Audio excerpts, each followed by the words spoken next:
guys, welcome to another episode of the Let's Talk podcast. I'm your host, Echo Limits. This one's called Lightning Strikes, and with me today I have the crew, Flak. Hey everybody, it's Flakfire. You can find me on YouTube at youtube.com/Flakfire, at Flakfire Gaming on Twitter, and it's Flakfire on Twitch here as well. So do a lot of different things. Awesome. And of course, there's your boy, Mambo. What's up, guys? I'm Mambo on Twitch TV. You could also look me up on Twitter, Mambo_BEE. Okay. Yeah, let's give you guys a rundown of what this episode is going to be about today. First off, we are going to be talking about our thoughts on lightning strikes. It is the new tides of war on Battlefield, and we're going to give you guys what it is all about, and we're also going to talk about our opinions on what they've been up to, you know, DICE. Then we got the next topic, which is by Mambo. Does quantity supersede the quality of life things in Battlefield 5? So we're gonna go dive more into the amount of content that we're seeing from these updates, since we are not seeing DLCs. The next part of the podcast, of course, is gonna be how to add more fun to Battlefield 5. I always try to stay on the positive side, and I really do enjoy playing Battlefield, but can we make it more fun? And that's the question I'd like to talk about on this. So as it is customary, those are the topics that are going to be discussed by us, and you guys could join in with the chat if you're watching live on twitch.tv. It is on my channel /EchoLimits, and you can partake in the conversation. Of course, if you're listening to us, maybe you're on iTunes, welcome. If you enjoy the show, give us a rating on iTunes. You can actually even watch the video version of the podcast on iTunes. So we do both audio and video for your enjoyment. Of course, if you are not watching live, then you cannot be part of the discussion unless you write to us. The email is the Let's Talk Podcast @gmail.com. And yeah, we got some emails. I'll double check through, and we'll see if your comments, questions, concerns can be read on this podcast, even discussed. And at the end, of course, we always do the live panel, just kind of hanging out with everybody who's in here, getting random questions, or just talking more in depth of what you guys watching at home feel like you want to discuss. So without further ado, the first topic, Flak, lightning strikes. Did it hit its target? No, that is a good question, isn't it? So yeah, lightning strikes. So we got the second chapter in Tides of War here that started, right? For our first week, we got everybody trying to unlock the ZK383, right? Which is that Czech submachine gun, and it is fantastic. The first game I used it, I went like 55 and 10, so I'm a big fan of that one. Next week we got the Moss 1944 semi-automatic rifle for the assault class. Week 3 is the final countdown headgear. Week 4 is the darn medium machine gun. So we did finally get confirmation on, you know, what is the 1922 medium machine gun. What does that look like, right? There's a ton of other things coming. Combined Arms is coming in February. The new Grand Op for Hanut is starting February 21st, according to the Battlefield website. Rush begins March 7th. Squad Conquest, of course, currently active through January 30th, and we should be getting some new vehicles here soon, right? We saw the Archer tank destroyer for the Allied side, and then the Stug for the Germans. We've seen some promotional imagery for that, but right, a lot of different things going to be happening over the next few weeks here. So this is kind of the moment to weigh in and say, you know, is this enough? Is this what we want? You know, do we want more of this? Do we want more of that? Just curious what you guys think of where we're at so far, and you know, what needs to happen here in the future. So did we get confirmed when the next weapon is going to drop? Did they say? Okay, when's that assault rifle coming out for the assault class? Which assault rifle? You mean the semi-auto one? Is it coming out Thursday? Is it coming out Tuesday? It will come out Isn't it presumably January 25th, whatever day that is. I think they give a timeline. Yeah, it looks like Thursday for that. The 24th. Yeah. Okay. So, Well, yeah. like I agree with Flak that medic weapon. It seems to be one of the better weapons now, the medic class. But I'm at the point where I'm hungry for more, man. Yeah, I don't know how you guys feel. Yeah, the amount of content. I mean, I've heard some criticism upon the way they released the content. They say, hey, all of this is coming, and so then day one the patch came, and I thought, hey, is this content here yet? You know, and it wasn't yet. We had to wait 2 days for the actual Tides of War lightning strikes to start, and I was like, okay, cool. Then it started, and we got the new gun, right? Of course, we're getting the weekly challenges to unlock the new gun, and we got just one of the game modes, right? Honestly, I was a little disappointed to see that Rush was bumped all the way till March. Yeah, I would have rather had Rush than Squad, Conquest. Yeah. I don't know. I mean, we played Squad Conquest to get the new weapon, but did I enjoy it? Well, how do you guys feel about like having to forcing you to play the new mode in order to get the new weapon? Is that a good thing or a bad thing? I think it's a good thing. I think it's good for people to, move outside the box there in terms of, okay, all I ever do is play Conquest, right? But there might be another mode out there that I play and I might actually really enjoy. So, for example, right, I had been doing a lot of playing on domination or team deathmatch lately. I just, didn't want to play against vehicles so much. And I had done that because there was one of the daily challenges that said, okay, you have to get so many kills or revives or whatever in domination or team deathmatch. And I was like, okay, well, that's not a big deal. And I played a game, and then I played like 4 or 5 more games. And I was like, oh, I forgot how much fun, this mode is. So Squad Conquest, I think we all have our own opinions on that. I think it's a little bit slow for me. And unfortunately, the quality of the squad is very indicative over whether or not you're going to win a match, right? So if or solo, is it really because the power of the tank? You do have like 1 tank per map, and the power of the tank is huge. So sometimes it's just one tank player can like turn the whole entire match. I tell you what's interesting about Squad Conquest is playing it. I get a lot of the incursions vibes. Oh yeah, back when Battlefield 1 was doing that, and I really like that mode. And I know that if I'm playing with a squad of people who actually communicates and talks, it can be a lot of fun. But it's very interesting to see. I think overwhelmingly, I've seen generally positive reaction to Squad Conquest. You don't feel like that mode though, Flak, is tailored to more of a hardcore crowd or a competitive crowd versus I think it is, and I have no issue with that. It's hilarious to me because a lot of people, oh, I don't like incursions, oh, I don't, and you're seeing some of the same people out there like, oh, Squad Conquest is fun. I'm like, it's like the same thing. There's just minor differences. I will say one thing. In incursions, at least the tank, they made an effort to balance for the game mode.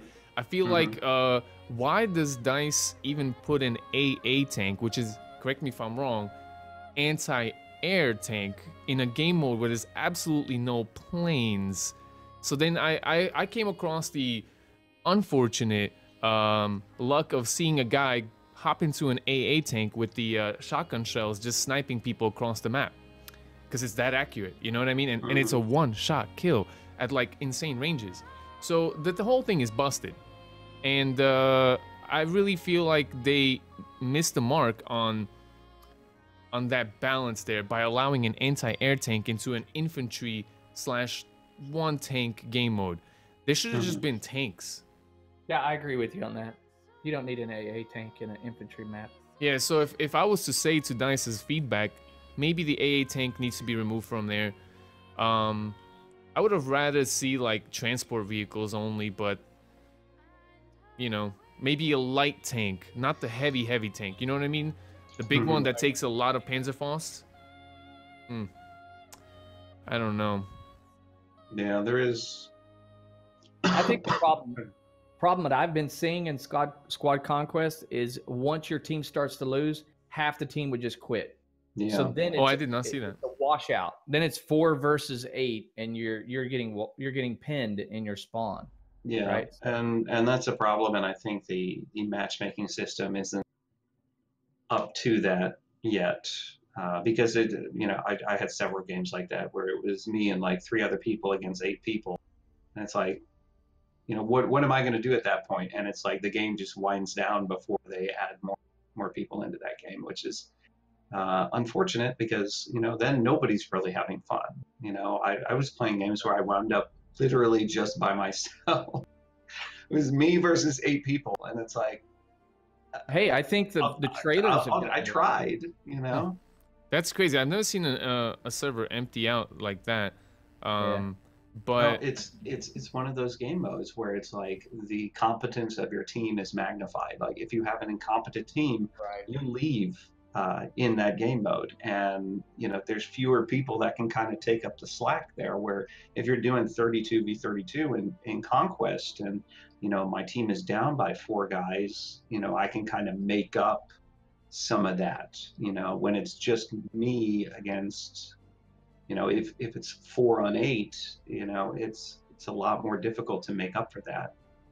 The tanks play a bigger role when the quantity of players is lower. The tanks take a bigger role. Yeah, right. Because then they don't have as big as threats. They don't have to worry about, oh, I got a whole other squad coming behind me, I better back up. No, they can just push in. I watched you play, Echo, and I was like, the new game mode when I was at my job, and I was like, yo, there's nobody to push the tank. Not enough people. You know what I think? I've said this many times. I would like to see the squad selection wheel expanded to allowing vehicles. I think this mode would have been perfect for that, because the fact that you just allow someone to spawn a tank, how much squad play is that? There's just a dude who's randomly jumping into a low player count match because he can easily work off with an AA tank a bunch of people from across the board, right? So what they should instead do, since this mode is incentivized on this aspect of, squad play, all tanks should not be given. They should be earned through squad points. Because, like, right now, I think we're playing Rotterdam. I was playing a squad conquest, and I earned the V1, and I was just like, well, I mean, what are the chances? It's just the V1, and then they give you the resupply box. The supply drop. So it's like you got to play the whole entire match, and you have to do really, really well with your team to even earn a V1 at the end. And if you do earn a V1, chances are you're probably winning anyway, because it takes too much effort to earn that V1. So I think they need to look at that, and I would love to see that possibility in that specific game mode. I mean, I'd like to see it in other game modes, but I think this one lends itself really well to that kind of game design. Yeah. I will say, though, the game mode does fit certain maps better than Conquest does. So we talked about this prior to the start of the podcast, but it's like, I really enjoyed Squad Conquest on Hamada, where I'm not really a fan of Conquest Assault, isn't what it's called, on how Hamada is normally set up. So I enjoyed it, and I thought the playable area on Hamada for Squad Conquest was really decent for some of those close quarters gun battles, and I liked it. I thought it was fun. So it was weird for me to be playing Squad Conquest and be like, ooh, Hamada, I'm excited, right? Yeah. It's like, that's a sensation I never felt before. Right? That part definitely felt better. In that mode. It's, I think it's got some positives and some negatives to it. I think, at the end of the day for me, and to kind of maybe roll on into the next topic here, looking at Squad Conquest, I think, if they do decide to keep Squad Conquest as a permanent thing, like it's not going to be something that I play regularly. And I'm curious where you guys fall with that.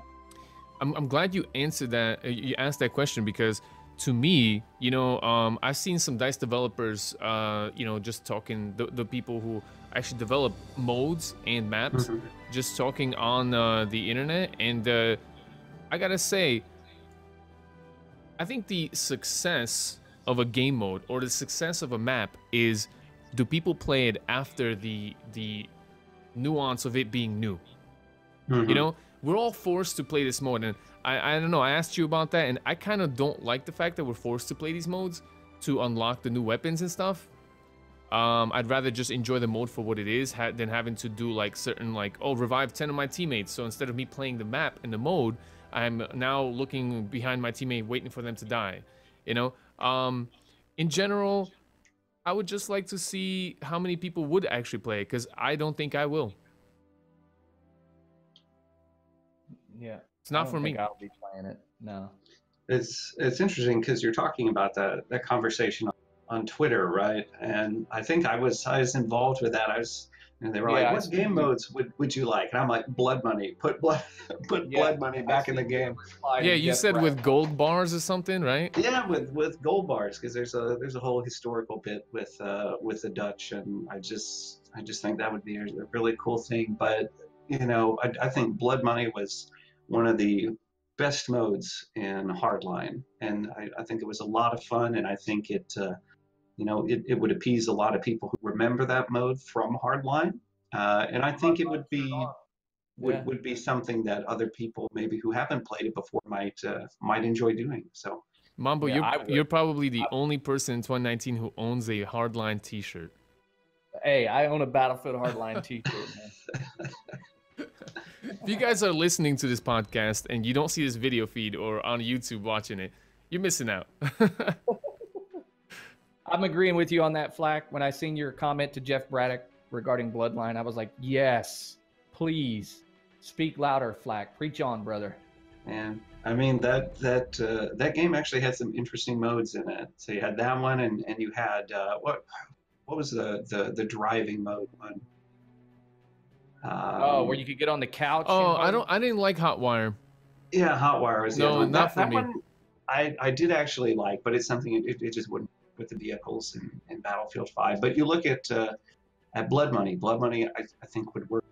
Well, I mean, maybe you especially on some of the maps. So maybe you could put a spin on Hotwire in Battlefield 5 in a way where you fight for tanks, and whoever's in a tank, if you're in a tank, you're ticket bleeding your opponent.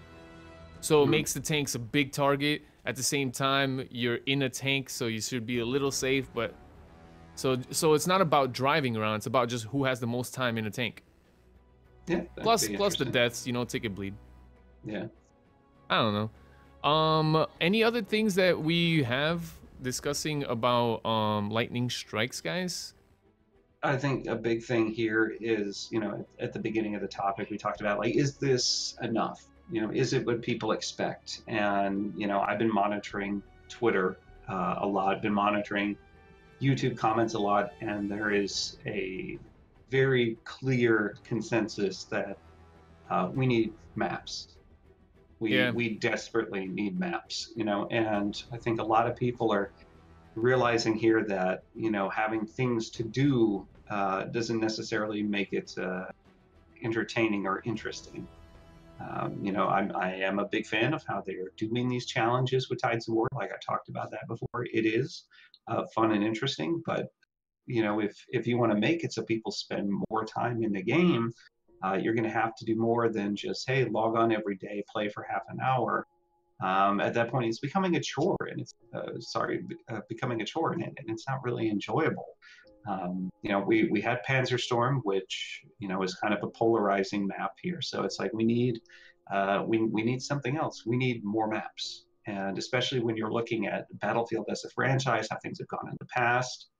You know, we are used to having 4 to 6 maps by the time that first DLC pack rolls around. So them not being there, regardless of, you know, the presence of premium or not, is going to impact the player base. And it's like you need to churn out more stuff than just weapons and challenges on the existing playground. You have to expand that playground there, otherwise people are going to get bored and move on. And it's something here, that I'm kind of surprised by this, because right now I'm really looking forward to Anthem. And thinking about it here, like with Battlefield 1, it was hard to tear me away from that game because there was always something interesting. There was a huge variety of maps that you could play on. There was a lot to do. So, I didn't really care for some of the other options on the market at the time in terms of games and other things that I could do. And right now it's like we're stretching that. I'm interested to know what you guys say about Tides of War. Like, for instance, obviously we're getting, weekly content. That's nice, and unlocking weapon is interesting. The one thing I wonder is, how come they haven't expanded the level cap? Do you guys think there's a reason for that? Or would you guys want the level cap expanded? Yeah, that's segueing over to my topic, which will be next. I don't know if it's a good time to segue into that. I mean, we still got stuff from Tides of War that we haven't talked about. Well, let's you know what? Let's list off some of the missing things for people who are watching. Maybe they don't know about the Tides of War. Flak, can you just list off some of the things we haven't touched upon Tides of War? And we are running real long on this topic, so we might transition to Mambo. I mean, just the new vehicles that are coming up, the new weapons, new grand operation. What about combined arms? Combined arms, yeah. So the cooperative mode. But there's no time limits on these. Like, most of these, we have no idea when they're coming out. They're just coming out between now and March. Well, combined arms says February.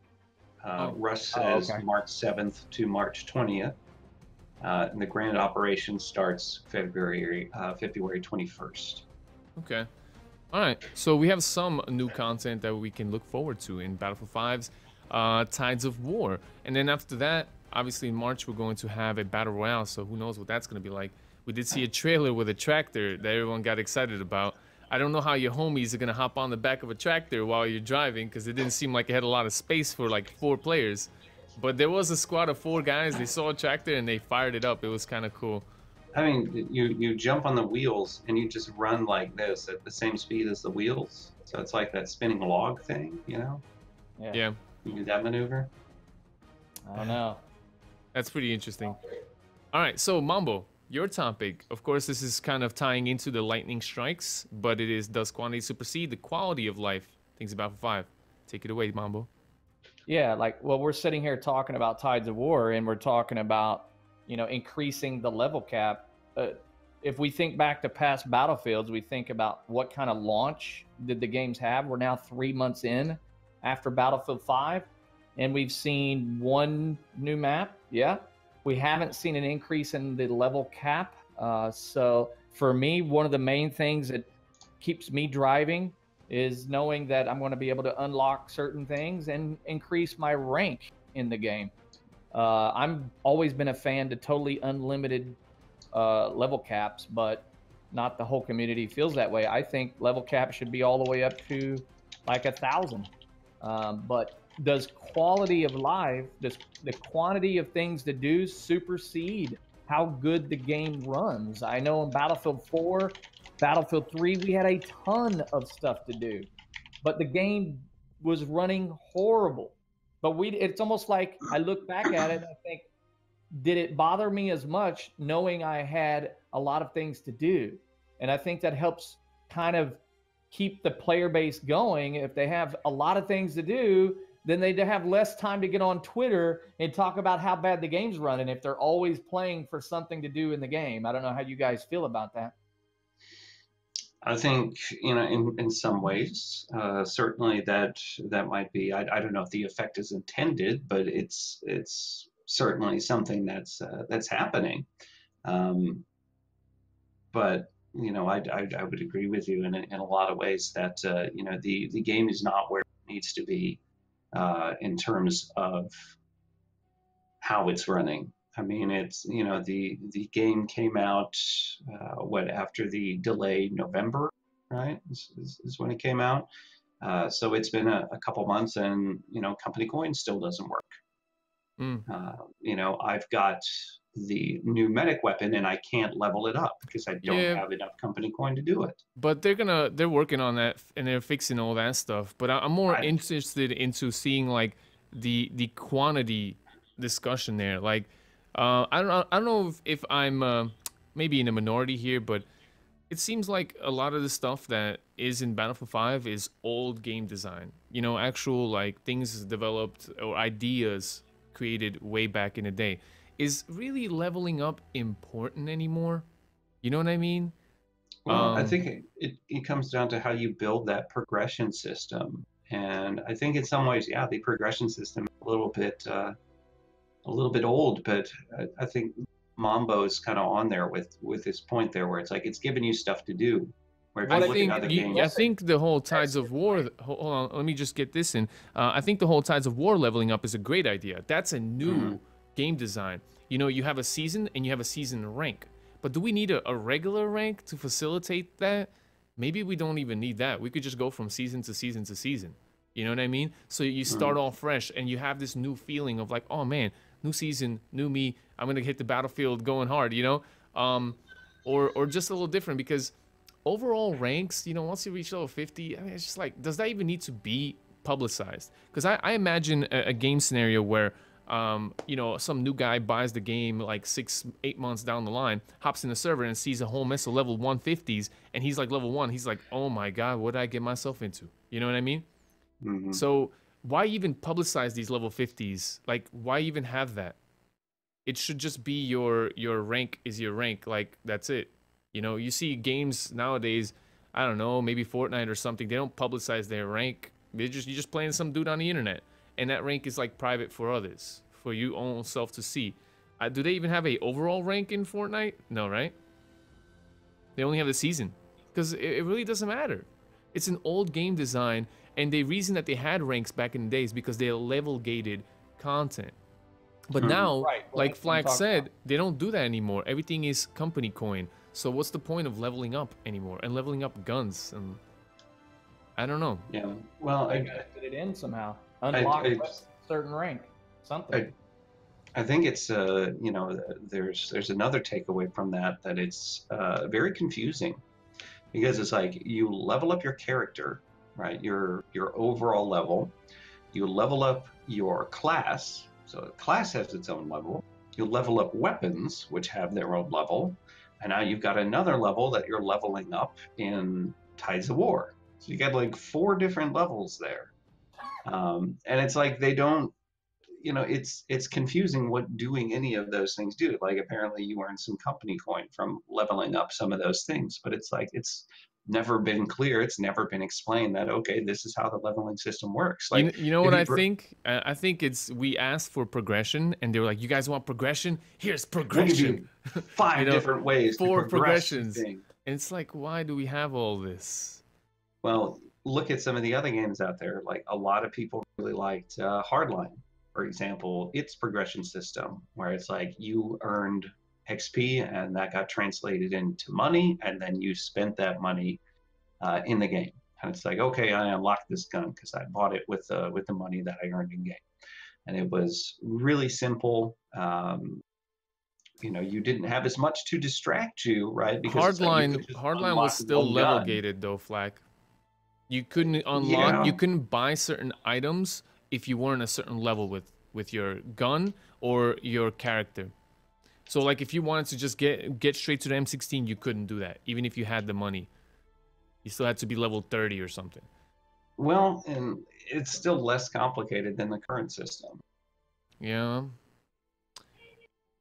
Yeah, it's there's definitely ways that they can improve that. But I mean, they do have the quantity there for the amount of content that they have. But do you guys feel like there's quality in, for instance, the customization options that they have? Like, you know, the progression is locked into 2 things. You either get the green camel or the blue camel for all the guns. That's progression. Everything else is purchased with coins. But I mean, it's the same camel for every single gun. How do you guys feel about that? Like, I think that's just quantity that does not equal quality there. I think that is a valid concern, and this is something that we've talked about on the podcast before. You know, where it's like with Battlefield One, buying the camouflages for the guns, and it's like it's just not compelling enough. You know, it's not compelling enough for you to go buy something if it's the same thing on every single gun. But Yeah, in Hardline, didn't you buy a camo and then it unlocked for all guns? Or did you have to do it individually if it's the same camo, like in Battlefield 5? I don't know. That's a good question. I know that Rainbow Six Siege gives you camos that are like flat blue or flat red, and they're all weapon camos, but when you unlock it for all weapons. You just gotta go. So you don't have up. to this fake grind to actually get all the pieces of the green camo for every gun. You know, it's I think that's just quantity created out of like lack of quality there. You know what I mean? I'd rather see, fine, I'm okay with that green camo, I'm okay with that blue camo. Why don't we have the red version of that camo? Why don't we have the I don't know, green, like a deeper green or something? Like, give the variety there, make those camos basic, and fine, you can dress up all your guns, because we went in and like spray painted all the guns with that camo. But don't make me unlock them one piece by piece, because that's when the whole, it seems like quantity, but is it quality? I don't know, man. I'd like to see more custom. I don't know that I was going that direction with the comment, with the idea of bringing it on the podcast. My quantity versus quality idea was more guns, more weapons, more vehicles, more maps. That's what I meant, quality versus quantity, the quantity of items in the game. Not necessarily cosmetic, maybe more melee weapons, maybe more animations for your character, maybe not necessarily skins. I'm thinking more toward the actual, like, give me a ton of pistols that actually do something. Give me a ton of melee weapons, a ton of freaking vehicles, a ton of, I don't know, something more than just cosmetic. Cosmetic they can do on a weekly basis, but I'm looking at actual game-changing items for quantity. You know what I'm saying, Echo? I can see. You know, and if they do decide to make like animations for custom knife animations or custom, you know, like emote animations. Like, I know this is a first-person shooter, but when you're doing things like custom knifing, or like you're doing things like emoting to your friendlies, or you just killed someone and you want to humiliate them, like thumbs down or something, like take that first-person perspective, zoom me out, let me see myself do that. Right. That'd be really cool. Well, that's where I like third-person shooters better than first-person. But well, I mean, the action, personally, the action in first-person shooters is way better than in third-person shooters, because you can abuse the third-person camera, and I'm not into that. I play like action games or whatever, but multiplayer-wise, I've never really enjoyed that. But the like custom aspects, I mean, I'm okay with playing first-person and then jumping out to third-person to see something cool, like Destiny did. Like I know Destiny had like your first-person shooter, right? And then when you did your ultimates or something, then he would jump out in third person, right? Why can't Battlefield do that? That'd be really neat. It'd be a lot of quantity versus quality. Yeah, like imagine you're knifing some guy on the ground, and you know, you see the whole animation, he's bumping his head and you jump up in the head against him. It's like, it's cool, but I bet it looks cooler in third person. So zoom me out. I initiated a knife. I know the knife animation takes so long, and it's frustrating to watch a knife animation when you're first person and you lose control of your character. Because in first person, I want to be able to control my character constantly. And so when I initiate a knife and I have like 10 seconds where I'm like, dear God, please nobody shoot me, and I have no control of my character, and I'm watching this animation unfold in front of me, but it's like I'm only seeing part of it because I don't see the big picture. I don't know. I would rather when I initiate that knife, zoom me out, let me do 360 view around while I'm knifing the dude. I can look at any angle I want. You know what I mean? Like, I can still move the camera. It just centers over the character and the action. And let me do that. Bro, you do that, you make custom knife animations, and you let people buy them on the internet, like, money. EA, if you want to make money, bro, emotes, do it. Right. Yeah, That's what Uncharted 4 did. Uncharted 4, you could like laugh and point down at the person you just shot. yeah. You know? So you could do that in Battlefield, but imagine doing that in first person. You're laughing, pointing, but it's goofy. You just see a hand pointing down, maybe nothing. But if you zoom me out while I do that emote. So that's your idea of quantity, more things like that. That to me would be like quality. You know what I mean? You're when you're creating quality something, you're creating a cool custom animation. You're creating cool parts of it. But if you're not showing me the full exact thing that I'm doing, I don't see the quality in that. You know what I mean? Like, cool, guys, watch me knife this guy because I got a cool knife animation, but I can't see it because I'm just kind of snapping his head and just kind of like snapping his head like in the trailer for Thunder Lightning Strikes, right? Yeah, you saw they get slammed the head down. Like, I think in third person it would be way cooler to see that. And if they can do that, you can just zoom a camera in and out. They do it for tanks. When you jump in the tank, you could just first person or third person. And DICE is talented. They could easily do that. And then you can show off your customizations too. Like you can have a emote that just goes like, you know, looks at himself or whatever. And so whenever I press that emote, it zooms out and people watching my live stream could be like, oh snap, oh cool, Echo's got those new pants. Rocking them. All right. What about you, Flak? Do you feel like things brought to the game would help us overlook some of the bugs that we've experienced? Like the revive taking somebody else's weapon, or the V2 rocket trying to call that in and it glitches out to a quarter of your screen, or I mean the list goes on and on of the bugs. It does, and that's the sad part about all this. Like you got to fix the core game stuff first. You know, like talking about quality versus quantity, like it's all distraction at this point. Like the game needs to work properly. I agree. Because like I can't tell you how many times I died trying to call in the V1 where all of a sudden I get that half screen bug. Can't tell you how many times I died trying to, you know, go for the revive and I pick up a gun. Why is that, you know, bound to the X key? Like bind it to something. I'm trying to think about the child me. Because we're all adults now and we play games still, but we're more critical about them. We have the internet. You guys, 139 people watching just this podcast being recorded. Who knows how many thousands of people are going to listen to it? You know what I mean? We're in tune with this stuff. We're tweeting the developers. We're doing all of this. The kid me never had any of that. And I still had more fun, even with broken games. And I thought about why. It's just about the fun in it. I think, Mambo, if they add that quality, content, quality, fun, I mean, that's going to be my topic, you know? But I think what you guys, I mean, the frustrations are going to be there, but they're not going to matter as much. I've been there, Flak. I've tried to call in a V1 and I've raged, you know? But if I had fun in that round, that got overshadowed by that one time I couldn't call the V1. But if I called in a V1 and I wasn't having fun in that round, then I'd be like, guys, this is not fun. I'm going to go play another game. So, Echo, you're saying quantity supersedes quality. I don't know. I think not. I think it's more I think it did the in Battlefield quality. 4. I think it did. I think because we had so much to do in Battlefield 4, we overlooked that it took them a year to get the game running right.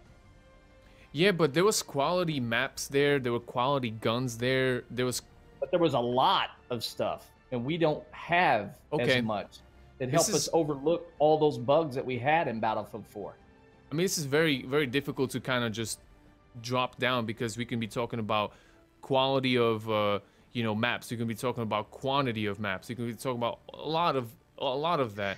But okay, how about I put it in this term? Remember when you were talking about Conquest Assault and the one tank that you had a problem with? You have less players to push that tank. That tank is more impactful. If you have less maps, less guns, less character customization, then the bugs are more impactful because they're the only thing you're relying on for the game to be right. And you can't use those, then you're having issues. Can I get a mind blown emote for Mambo?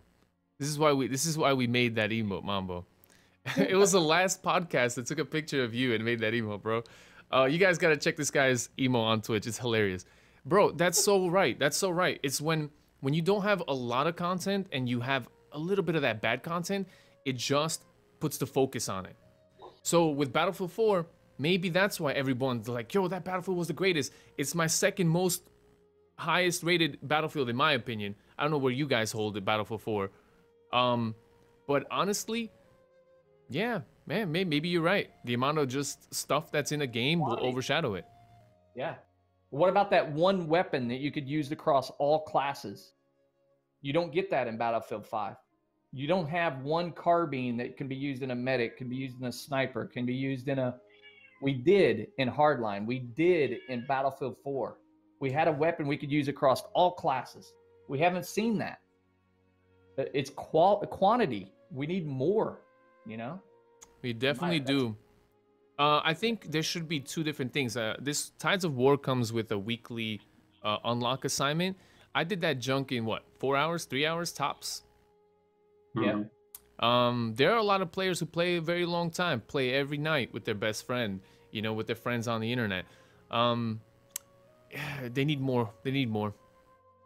You know what I mean? Or like, I've suggested this. Obviously, there are skins in the game. There are some paid, cool-looking skins and just whatnot, right? Imagine you do the Tides of War, you unlock the gun, cool. But if you do the Tides of War with some, like, interesting things in it, you know what I mean? Like, extra. You do, you get skins for that gun that are interesting. Exclusive, or whatever. You know what I mean? I mean, they already do a little bit of extra in Tides of War. There's that little bit, you know, like, oh, revive 6 people without dying. Did you see that one? I mean, that's neat, but I would like to see, like, that thing branch out into all sorts of stuff. Rory, and then stop.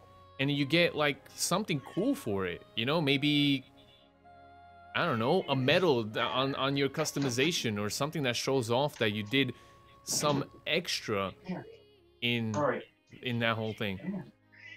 I don't know.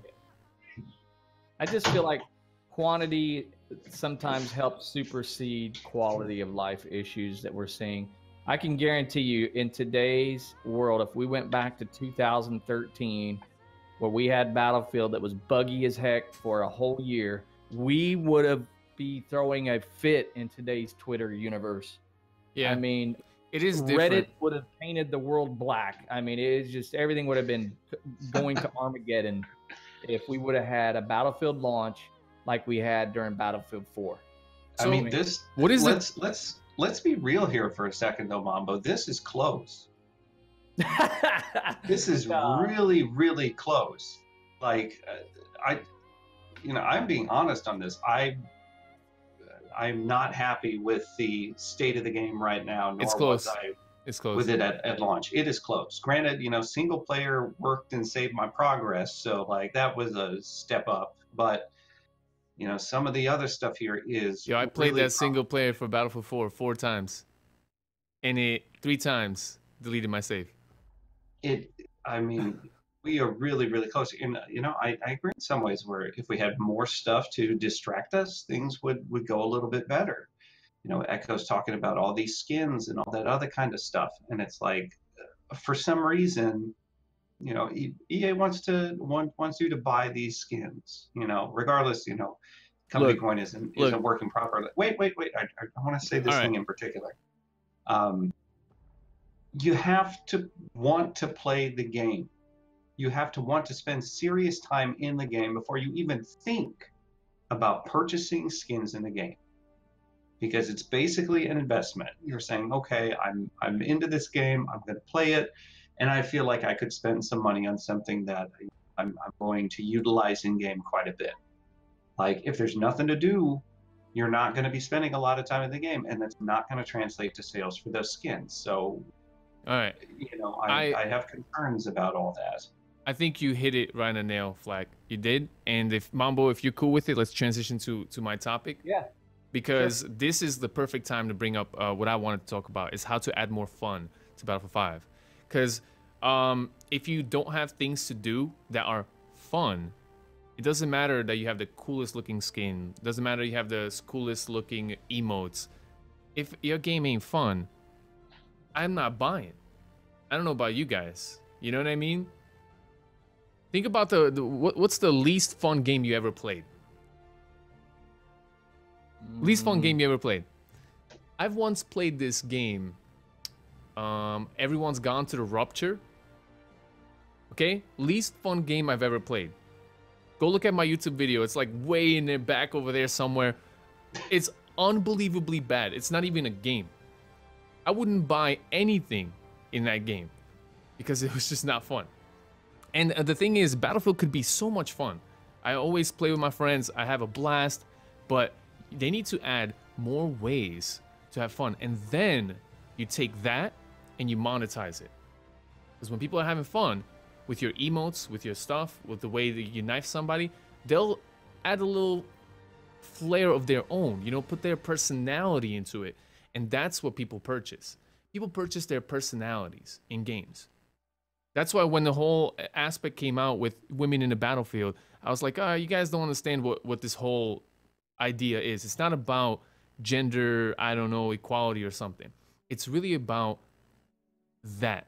That core idea is that people purchase things that identify them.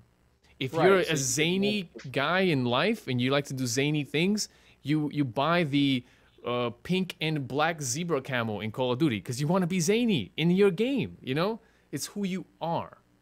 If you're a historically accurate buff, you know what I mean? You play your Call of Duty, you play a Battlefield, and you want to purchase that hat, that authentic, I don't know, German eagle, you know what I mean? That's the stuff you want. So the idea is they need to make that available, and they need to focus on the fun. So we were discussing just about like thoughts on Lightning Strike. There's content. The question to me is that content fun right now? No, I don't have an emote where I can pull out my revolver and blow the smoke out of the end of my gun. I don't have that. If I could pull out my gun and blow the smoke off the end of the gun after getting 3 kill streak, every time you get a kill streak with a pistol, you get the effect of blowing off the smoke off your gun. I would be trying to get a 3 kill streak all the time with a revolver. And then you would make that into a clip, post it on Twitter, post it on YouTube. Fun. That would be fun. Like, oh my gosh, this guy's constantly doing a video of him blowing smoke off the end of his gun after he kills 3 people. It'd be like, that would be awesome. I'd be like, oh yeah, look at that. So that's the question. I did my Tides of War, and I was forced to play a game mode, which personally I don't find fun. Conquest Assault, interesting. It's just domination, in my opinion, with a tank. The unfortunate part is I dislike domination. So I barely like Conquest because I feel like Conquest is a game design from 2005. You know what I mean? Fine, they finally went back to the Conquest that it should have been. But in general, I mean, I've grown a few years and played a lot of games since then to call that still fun personally. It is pretty good, but it isn't where the fun is for me. So I play a lot of Breakthrough. So I got forced into playing something that I didn't find fun. I got a gun for a kit I don't find fun playing, Medic, even though that weapon to me behaves the same as all the other medic weapons. I don't see a big difference. I mean, it's interesting. It's the most interesting medic weapon because you can tailor it to be like a Tommy gun because it can shoot really fast, or you can tailor it to be like a Sten, shoot really slow, and it also has a bipod. So the variation there is good.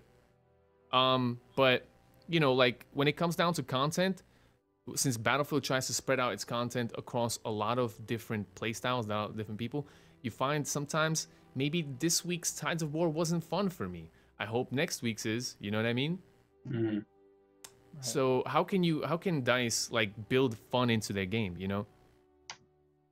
Well, in defense of the Tides of War progression, you know, it did have you play at least, right, what, like, I think most, or the minimum amount you can get away with doing in Squad Conquest was 4 games, because you had to play 3 and you had to win one. But you had to bounce out then and find another server. Yeah, I did it all you in did one. have like a different route you could go that didn't require you to do stuff in Squad Conquest, which I appreciated because I played some other game modes for that part. But you know, in terms of making the game more fun, like you guys are talking about cosmetic things, like let's talk about more gameplay stuff for a moment here. So today I was actually having fun. I was trying to do Jeep stuff in Battlefield 5, and I was just messing around because it's pretty impossible to do. And I think part of the reason is that you have to do this exit animation out of the Kuppelwagen, or whatever the other one is, right? Yeah. You have to actually jump out of the thing to do it. And I'm like, does that really need to be there from a gameplay perspective? Because it's like nobody ever complains about the Kuppelwagens being overpowered, right? The whole reason that they instituted exit entry animations had to do with tanks and how often people are just bailing out of tanks and, kind of taking responsibility for the crappy things that they were doing with them. So it's like, I think it's also immersion, realism. Yeah. I get it, but at what point does it kind of become a detriment? Like I'd much rather have fun than have it be immersive. Like that's the whole reason we have Battlefield 5 as the rendition that it is, instead of, a really hardcore military simulation, which quite honestly would not be fun, because war isn't fun, right? Not for me. But looking at things like, Renderzuk type moments, or, one of the things that I've been having a lot of fun with in Battlefield 5 is throwing knives. Like, I think they are hilarious and they make me happy. Like it's something that it's like, I want to see more of that, where you have kind of the high risk reward kind of scenario, and figuring out.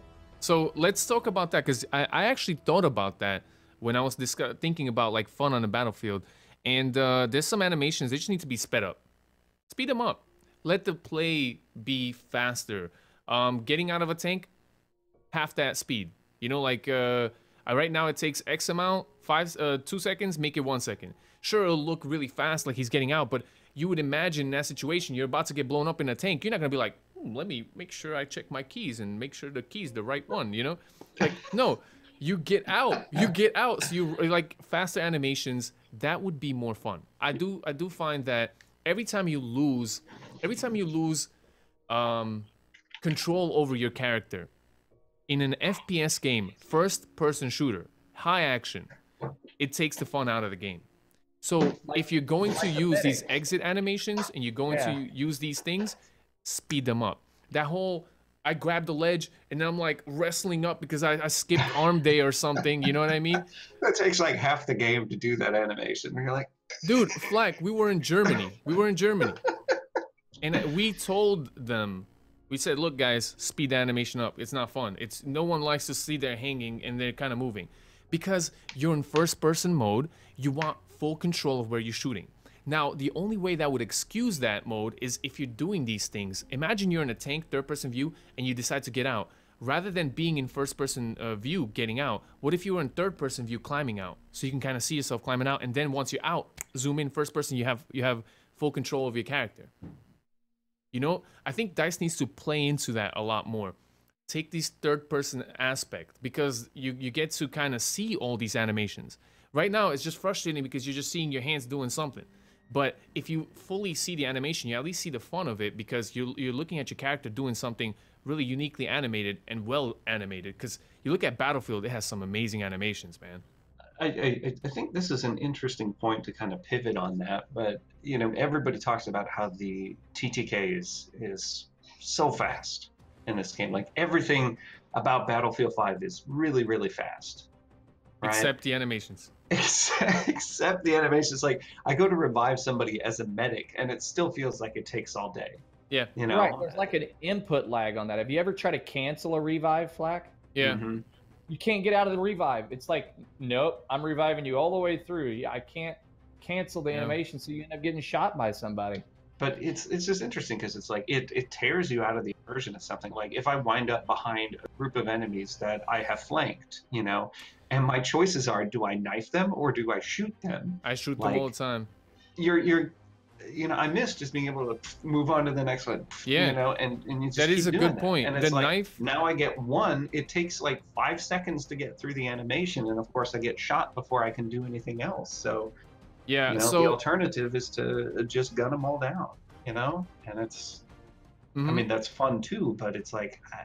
So how do we make the knife more fun? Match the pace of everything else. So Flak, how do we make the knife more fun? Because I've been in a situation where I'm knifing some guy 4 times and then it triggers. It's just like they took the knife, they nerfed it so hard, it's not fun. How do we make the knife more fun? Speed it up. I see in the chat Bonesaw for you says knife is pointless. Like the knife actually does something interesting where if you knife somebody, they cannot be revived. So it's like there is a trade-off with it. There is a reason why you would choose a knife over gunning down the enemies there. But how do you make it more fun? Make it faster. Do a different knife animation. If I could buy a knife animation, that's something that it's like, okay, I can see that. I would be inclined knife. Yeah. Yeah, if my guy brought up the knife, flipped it upside down, and then did like that maneuver, I'd be like, I want that. Like John Wick, or like lobotomy style. I don't know, just something where it's a little bit different. Or if the melee weapons had different animations associated with them, right? A lot of the time, it's the same melee animation. It's just something like I think the animations in general need to be a little bit quicker to match the pace of the game. But in terms of, okay, how to make the knife more fun, I think it needs to work right all the time, number one. So again, we have... I've noticed that. Have you ever come up to like someone laying down, you press the knife button, it just slaps them, and you have to press it again? Yeah. How come? There should be a one. He's laying down, right? I don't know, but again, it's one of those things of bugs getting in the way of the gameplay, and that has been a problem so far with Battlefield 5. It got a lot better. I'll give guys credit where credit is due. The last bug fix fixed a lot of issues. It introduced a couple new ones, but overall, I think it's definitely an improvement compared to where things were. But it's like there's still things that happen in the game that shouldn't happen, that tear me out of my zone as I'm playing the game. Like the revive circle, you can't tell how much. It doesn't work now. It doesn't work now. Yeah, that's a bug. They'll fix that. So it is what it is. But like, all right, so let me think about like more fun, because I've also seen on Twitter, and we kind of talked about it. Some DICE developers were talking about new game modes, like people would like to see in Battlefield. So let's talk about the fun in game modes. Like, how can they increase more fun? Like, I've had that idea about like giving bounties during matches to do something, and I feel like they need to keep the games fresh. So each time you play a new round of Frontlines or you play a new round of Conquest, that there's something fresh and new for you to do. You know what I mean? So bounties would be one way, and I think that would be pretty fun. What do you guys think they can do that's in every round that we can just make more fun into Battlefield? Like, I love this discussion we were talking about with the whole animations and then all that other stuff, and they can even sell animations if they wanted to. I would buy them. But squad leaders voting on who's the high value target. If 3 of the 5 squad leaders vote this person's a high value target, it marks them as high value target. That's making your whole team communicate, hey, this person's been marked by a squad leader as a high value. Do you agree? Yes or no? Yes. It would be some kind of interaction to bring, so each game is different, and it brings some fun between the squad captains. I don't know. Dude, a inter-squad interaction would be really epic. They haven't done any of that. What man, mind blown. Freaking Mambo, man. I think that would be, really difficult to sell to the community. Not necessarily the squad interaction kind of thing, but is it fun? Yeah, I mean, they had it when we had commander mode. The commander marked a high value target. Why can't just squad leaders mark it? But you know what? I don't want the wall hack. You know what I mean? Just name, like, oh, on the scoreboard, he's the high value target. And if someone finds him, they find him. You know what I mean? Mm-hmm. I don't want a wall hack. That's a bit OP, and that was not the fun part. You know what I mean? If it's presented the way Echo's talking about, I don't think people would have so much of that. But what are some other fun ways that squad leaders could communicate with one another? I mean, that's tough. I mean, letting me see perhaps the other squad leaders' pings. Well, they already let you see which flag you're attacking as what squads. Correct me if I'm wrong, right? If you look at the overview map, you can see how many squads are attacking a flag. But in the chat, I honestly don't know. Comrose? The Comros? I don't know. Some people don't have microphones, so you would never hear them say something like a squad leader radio channel. You know, attention squad leaders, something that the squad leaders could hear amongst the squad leaders only. It's also problematic here because you look at some of the games like if you do squad conquest or not squad conquest, just regular conquest. Like I've been in games where there have been like 12 or 13 different squads. Yeah. You know, and it's like how everyone's a squad leader. That? Yeah, like one out of four. Everyone's a chief in this squad. Tribe. Exactly. Like how do you deal with that? You know, we have an interesting comment by Goddamn. He says each map changing mid-game, like a bomb blowing up and slightly changes the map, or like a bridge collapsing.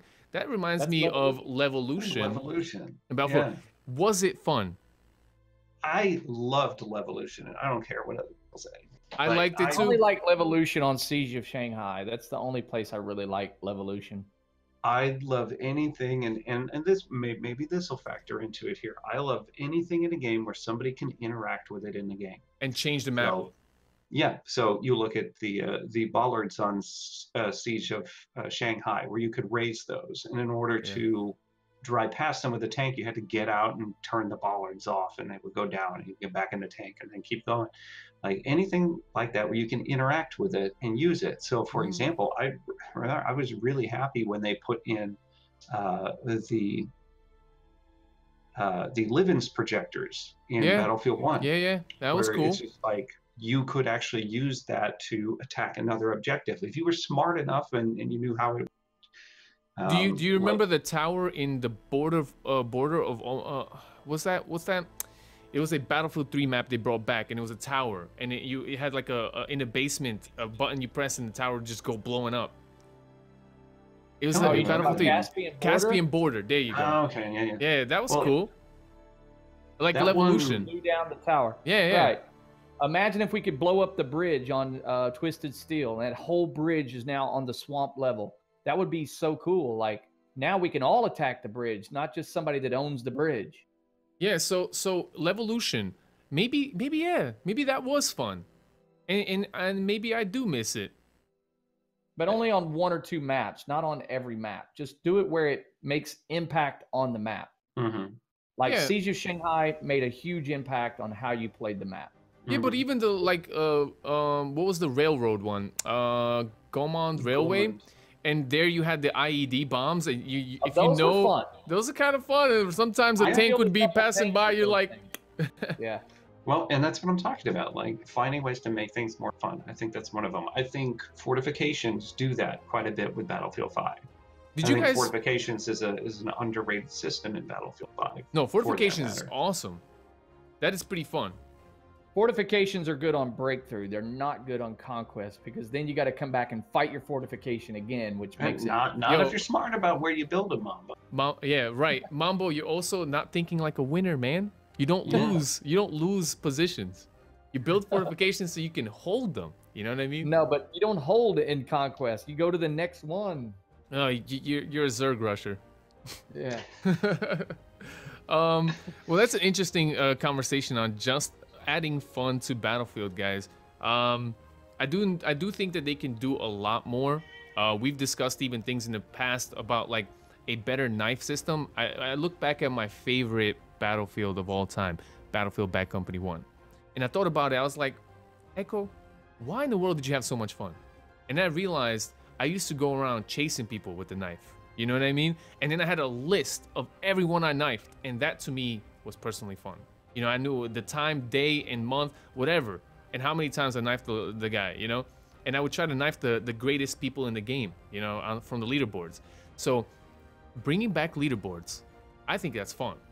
Bringing back like a better knife system where you're actually keeping their dog tags and doing cool things with the dog tags, like we once talked about on the, with Mambo's idea of like trading your dog tags in for company coin and whatnot. You know what I mean?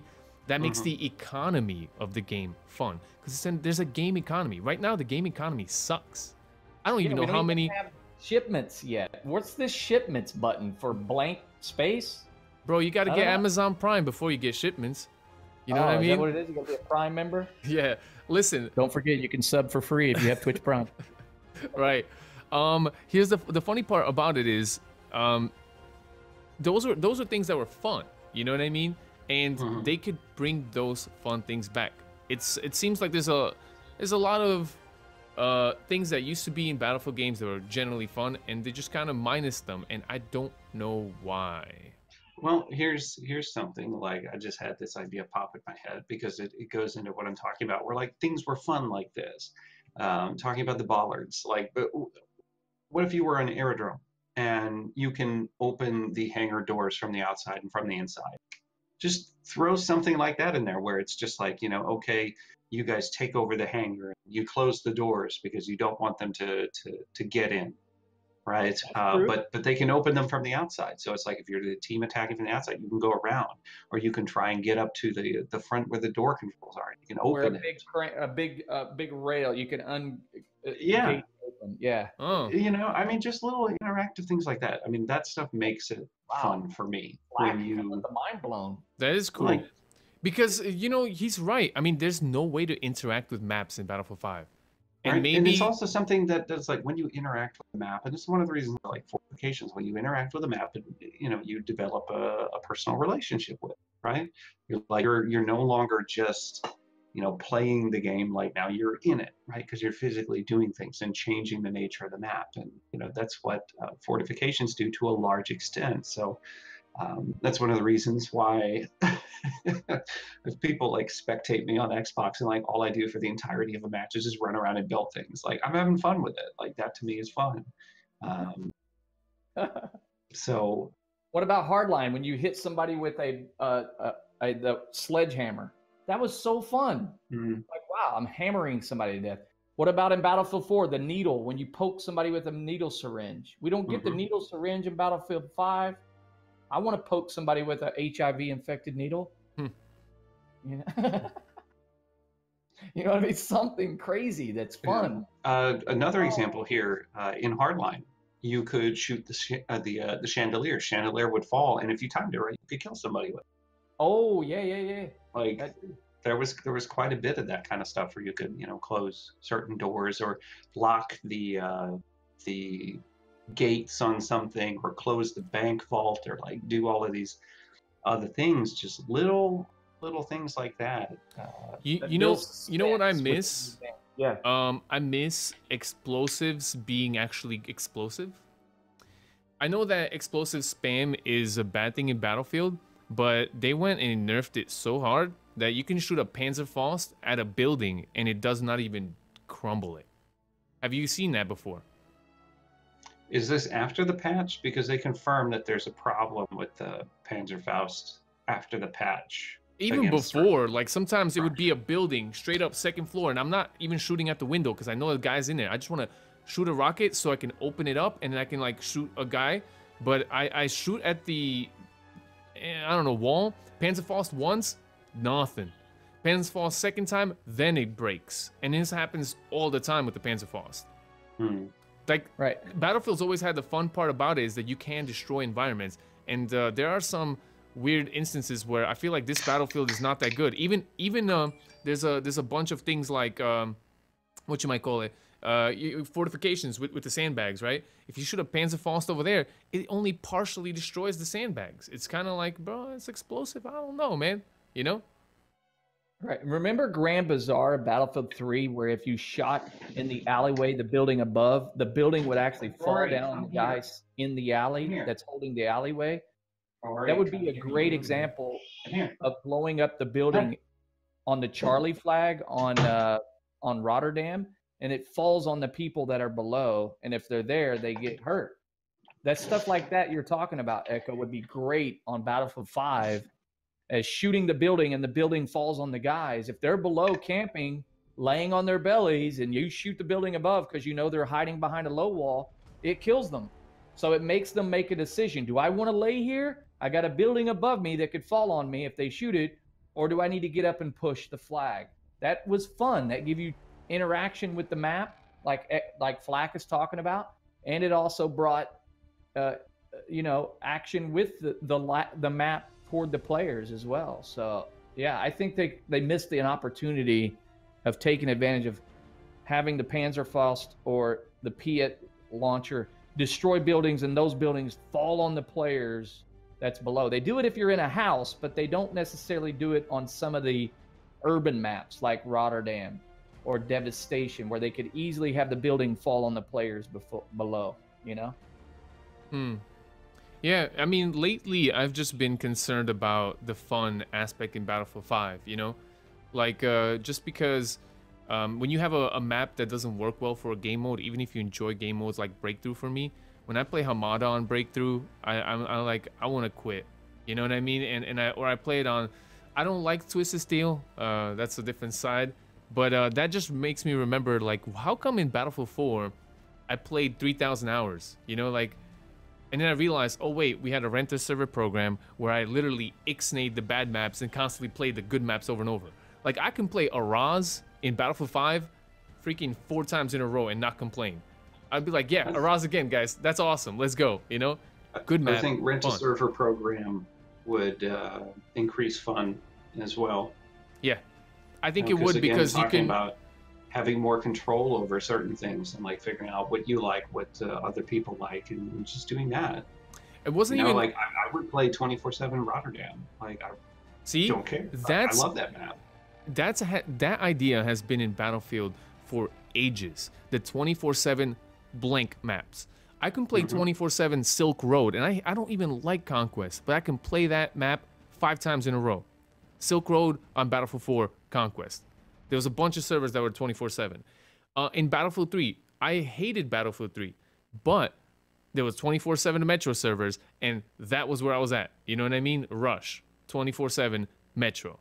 You know, but we don't have that anymore. So even if I like Araz, even if I love Rotterdam, Devastation Rotterdam, and you know whatever other maps I enjoy, eventually I come across a map that I don't like, and it sucks the fun right out of it. Rent-a-server program would help in the fun department. Like, the thing I want to know is why in the map rotation is Fiel right after Hamada? Yeah. Like, I think it's on purpose, just to like clear out that server. To just put those maps back to back. It sucks because next is Araz. You know, I do it. I enjoy Fiel, so for me it's like, okay, I have to make it through Hamada on, you know, Conquest. I got the perfect song playing right now for Hamada. It's just Battlefield background music we have, just like a sad Battlefield song. I'll bring it down. No, because I'm listening to the sound, because you know I'm also recording this for Flakfire's YouTube channel and iTunes, and so I always try to level balance everybody's voices, and they had the music. I don't know, guys. I think they could be a lot of fun. I think we gave them some great fun ideas. You guys in the chat as well. I saw some neat things being discussed. Now, it's been an hour, so we're going to shift on over to the second part of this podcast, because it is a community podcast. It is not just myself, Mambo, or Flak talking about what we think and ignoring the rest of you guys. I really love that this is a community podcast, and everyone can get their opinion read and you know, their thoughts heard. And hopefully, we know some DICE developers actually listen to the podcast, which is tremendous. Welcome, guys. You know, or ladies too. You know. sorry, we're complaining so much. Yo, but you know, you complain when you love. You know, you leave when you don't. That's how it is. If I didn't love this game, I wouldn't be sitting here talking Battlefield. Us three wouldn't be producing a Battlefield podcast. We'd be playing Fortnite, or we'd be playing Call of Duty Blackout right now. That's a fact. We love this game. If you love it as much as we do, let's talk more about it. So the next section, it will be listener mail. We do have some emails, which is exciting. And then we're going to do live questions from the audience. We will try, us three, like lightning round, 1 minute, 2 minute answers, guys, all right? We'll try, because I have a feeling there's some passionate people in the chat right now live. But we're going to start with an email, all right? Of course, for you guys watching on YouTube, comment away. We read the comments. We try to get in there as well. And maybe we'll even talk about some of your comments or topic suggestions, or maybe you help us make this podcast better. The email for everybody else watching on iTunes and YouTube, and just maybe you guys watching live and you're like, no, I got this whole essay I'm gonna make, like Clean Prince Gaming, except I'm not gonna trash every single game. Anyway, that's, hey, some people gotta make money trashing games, sure. So the email address is theletstalkpodcast@gmail.com, and we will get into our first email. This is from P. D'Amato. P. D'Amato. Hey guys, Pat Montana here. Love the content, keep it up. I would like to have you guys' opinion on Grand Operations. I feel like the mode is just a mashup of game modes with no coercion whatsoever. Not only that, day 1 and 2 are completely useless and only day 3 matters as a result of Grand Operation. Also, where are the cutscenes from Battlefield 1? Having a black screen with a white text is boring. BF5 misses the immersion of BF1's operation. What are your thoughts? What would you do to make the Grand Operation better? So, gentlemen, let's start with Mambo, because you seem so excited to talk about Grand Ops right now. What would you tell Pat Montana at home? I would say, Pat, I agree with you on the mashup of the different game modes. Like, I was forced to play the Grand Operations to unlock some of the items in the game, and I actually liked the Grand Operations. I liked the whole MCOM thing. It reminded me of Rush, the very first one. And then I was like, where's Rush? I want to play Rush. And then we don't get to actually play the final day. I know, Echo, maybe you've played the final day one time. 3 times. And that reminded me of Aftermath DLC of Battlefield 3, where it was like, wait a minute, this is like after the earthquake, and then you only have limited weapons. Oh, scavenger mode. Why don't they just have scavenger mode and have Rush, and you don't need a Grand Operations? But I like the whole thing that they did with the Battlefield 1 operations, where it showed like a prelude to what's the war is happening. I think they missed an opportunity there as well. So I'm agreeing with you, Pat. They do need to have a little video preview of why we're even going to do that fight. I like that of Battlefield 1 operations. They lost their opportunity there.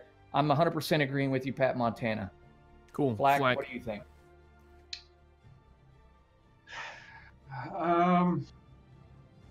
You know, I'll be real that I was not a super big fan of operations in Battlefield 1.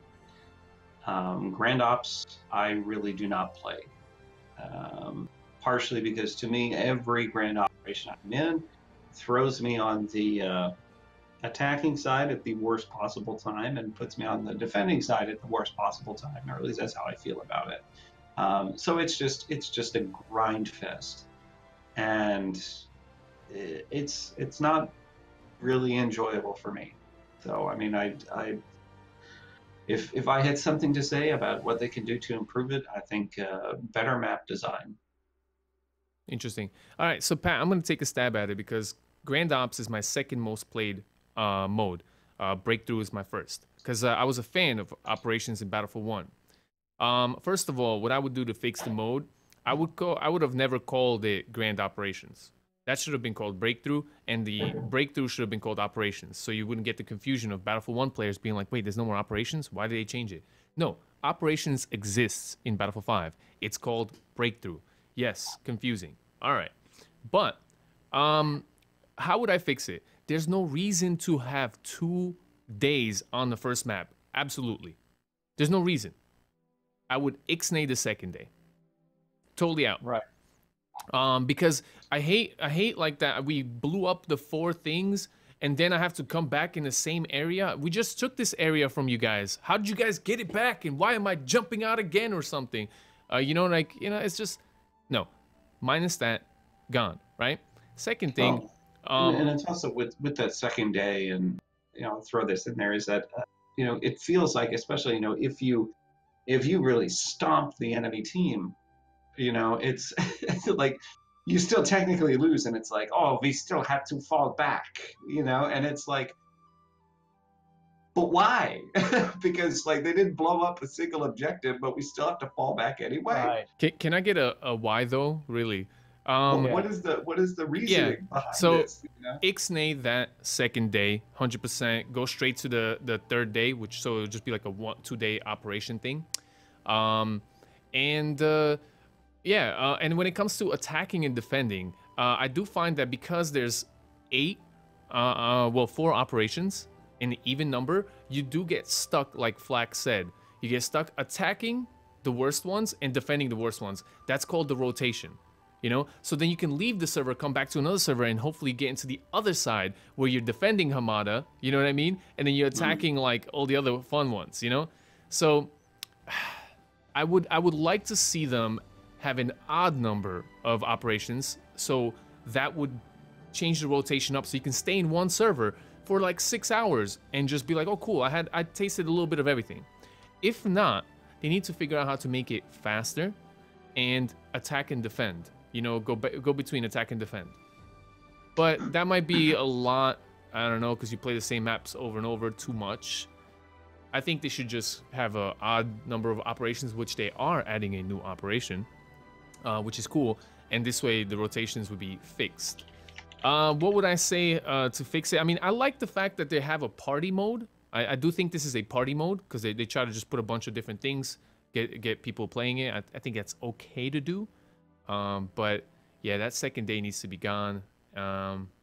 They should call them weeks as well, not days. Week 1, week 3. And then, because wars don't happen in one day, sometimes they happen over weeks. So yeah, I have no opinion on that. It doesn't matter to me what they call it in that front. But Pat, thank you so much for writing in. And again, Pat, good email. Yeah, great email.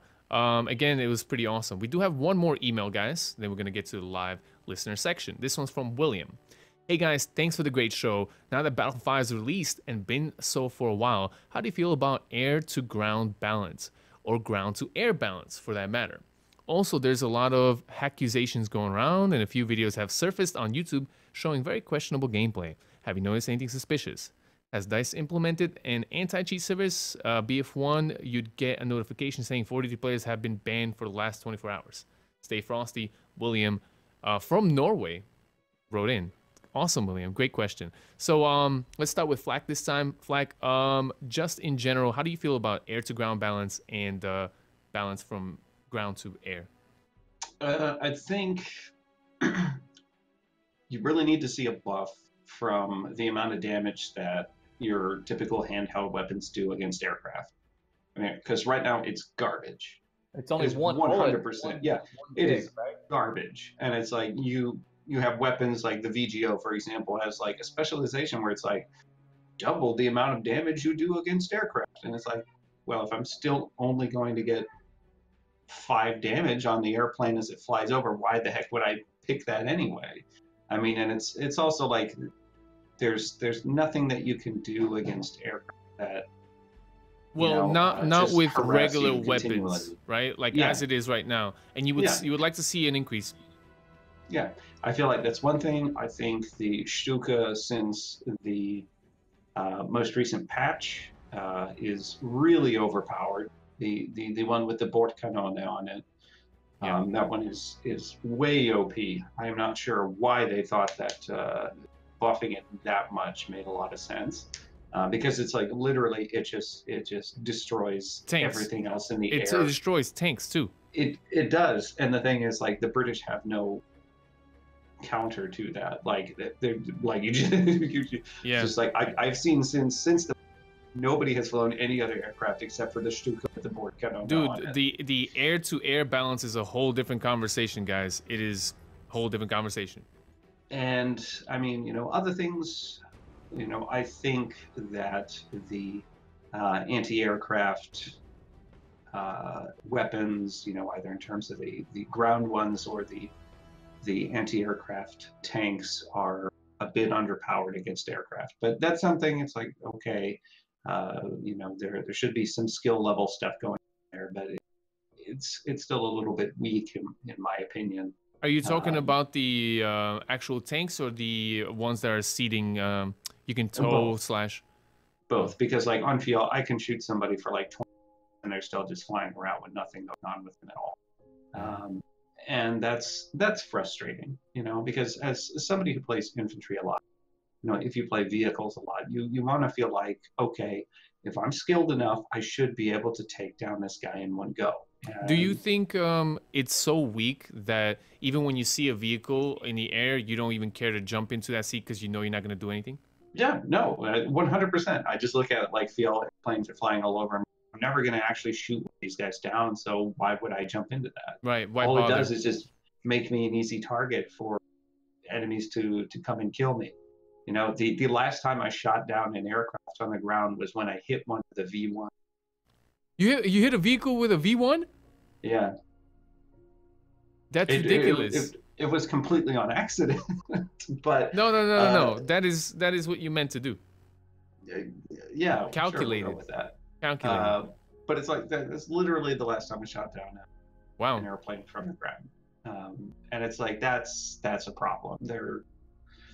I mean, the average person, even those players with light machine guns or with medium machine guns, who should have an impact on aircraft flying over, do just zero damage. So I mean, it's you're hitting the 2-minute mark there, Flak. I would have to, give you that. Well, what is that? What is it when they do presidential elections? That the person that does like the time. You just start playing the music like at the Oscars. So, you just start playing out. No. I want you to answer this as well because William did write into an email. And it's a very good one. I want him your thoughts on the whole hacking thing. Just really quick. Have you come across hackers or have you? Generally, I play on Xbox, which is one of the reasons that I play on Xbox. No hacking, right? Hacking is not really a thing. I know Xbox did just push out the keyboard mouse support, which is not very fair. But is it supported for Battlefield? I believe it is. I'm not entirely sure on that. I do know that Battlefield also just randomly took out aim snap assist in the last update, as far as I can tell. No, that's always been out. Since the beginning. I feel like it used to be there. No. Snap Has was it been gone. taken out? That was since the game has come out. Snap was out. Okay. Well, I know that it's like that on PC, but no, I've seen. We still have slowdown. You still have slowdown. Yeah. Yeah. I've seen a lot of videos on the whole hacking thing, and I think that's something that they absolutely need to address. Yeah. You got all these other things that people are complaining about, or that don't work right. You can't throw hacking on top of it and expect everybody to be like, nuts. All right, Mambo, really quick. Let's get your opinion on the balance. The anti-air guns were much stronger in Battlefield 1 than they were in Battlefield 5. But because the planes had the ability to maneuver better, a skilled pilot could actually outmaneuver some of the AA weapons. So I think that's one way to bring back the AA's, make them take 5 damage for every hit, not some like 1 or 2 damage against the planes. Make them stronger in Battlefield 5, and then give the planes a little bit more maneuverability so pilots could actually enjoy going against other pilots. 2, the hacking. The hacking is a major problem on the PlayStation Network with the Cronus Max and the Titan. Just go on YouTube and you'll see exactly what I'm talking about. I mean, that's not really hacking the game. That's just putting on a peripheral. Put on there for wall hacks and stuff. They have wall hacks? Yeah, they have everything. Just go on YouTube. You will be surprised at what you can do. I never heard of that. Yeah. How can they wall hack you? So one way to negate that is to have a chip in every device, and that chip gets scrambled by the actual console or hardware developer, so you can only use authorized products through your system, like Apple does with a chip in their lightning cables. 2, if you have a renter server program, you can ban the people that you think are hacking out of your servers, so then you have less annoyance from trolls and hackers. Right. So those 2 things alone would help fix all the hacking issues, I think. Okay, that's my 2 Interesting. cents. Well, I mean, William, I'm going to chime in as well. First with the hacking. I've never seen a hacker. I play on PS4. I play some now on Xbox One X, since I have an Xbox One X now. No. The only time I've ever run into a Battlefield hacker, and this is the craziest thing, I jumped into a match on PC with a friend, and literally the first match ever, there was a hacker. And I was just like, yep, all right, cool, man. And I bounced. But yeah, that's not really a problem on consoles. Let me talk to you about the air-to-ground balance, because I'm so glad you asked this question, because I was literally live streaming a couple of days ago and literally could not believe this AA tank. So I decided to go on Panzerstorm, right, the map, and level up my tank. You know, I didn't even know you can't level it up to level 10. You only level up to 4, which is goofy. I don't understand. You know, everything levels up to 10 in the game, and tank's only 4. Besides the point. Now, I obviously had the first loadout, and I saw these Stukas that Flakfire was mentioning, and literally the guy was coming directly at me. I'm shooting directly at him. I did not kill him, and he killed me. This is an AA tank versus, this is supposed to be rock, paper, scissors. I know maybe he had the full upgraded loadout, and I had the base loadout, but bro, I could not shoot this guy out the sky no matter how many times I tried. And on top of, if they're flying far, you couldn't, like, you have to predict where they're gonna be in like 10 seconds because the ground's so slow. I have no idea how it works. I had the slow shooting AA gun, not the very fast one, not the German one, it was the Allied one. But the fact that they're so underpowered is amazing. I've never seen that. To me, the balance in an AA vehicle should be this. First of all, it should shred planes. It should be terrible against everything else. And it should do that right off the bat. I shouldn't have to spend 3 hours leveling up a tank in order to get to that point. No. There should be that. Especially if a plane is dumb enough to go directly at me, diving me. I should come out on top on that. There's no excuse for that. If he's doing other maneuvers and he's outmaneuvering me, I get it. I get it. I shouldn't be able to kill him from a mile away. Fine. Should be a distance. But diving on me, head first, no. And I couldn't do it. The balance is not there. Instead, the AA tank is legitimately used against infantry. It one-shots infantry with the buckshots. And that's not good. That's not good at all. The balance is out of whack. They need to look at that and figure it out. Because the ground to air is crazy. Crazy bad.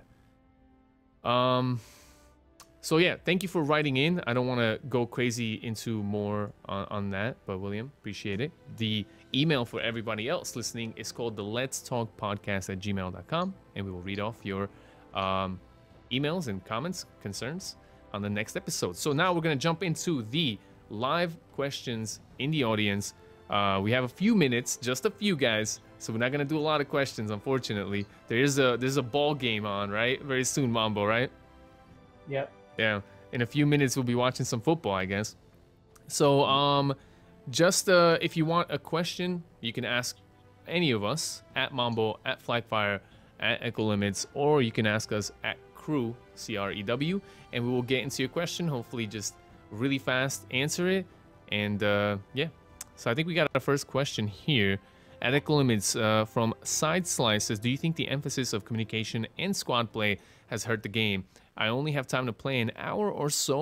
A lot of the time, just want to jump in and kill. Emphasis on squad play hurting the game?